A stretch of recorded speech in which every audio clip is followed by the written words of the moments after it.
A soldier's story. A story is told about a soldier who was finally coming home after having fought in Vietnam. He called his parents from San Francisco.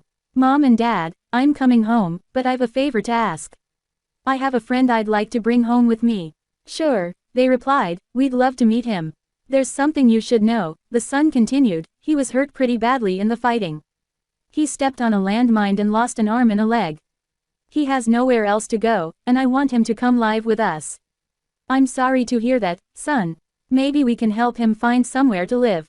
"No, Mom and Dad, I want him to live with us." "Son," said the father, "you don't know what you're asking. Someone with such a handicap would be a terrible burden on us. We have our own lives to live, and we can't let something like this interfere with our lives. I think you should just come home and forget about this guy. He'll find a way to live on his own." At that point, the son hung up the phone. The parents heard nothing more from him. A few days later, however, they received a call from the San Francisco police. Their son had died after falling from a building, they were told.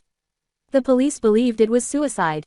The grief-stricken parents flew to San Francisco and were taken to the city morgue to identify the body of their son.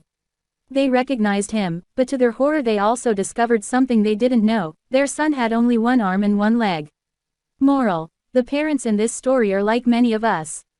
We find it easy to love those who are good-looking or fun to have around, but we don't like people who inconvenience us or make us feel uncomfortable. We would rather stay away from people who aren't as healthy, beautiful, or smart as we are.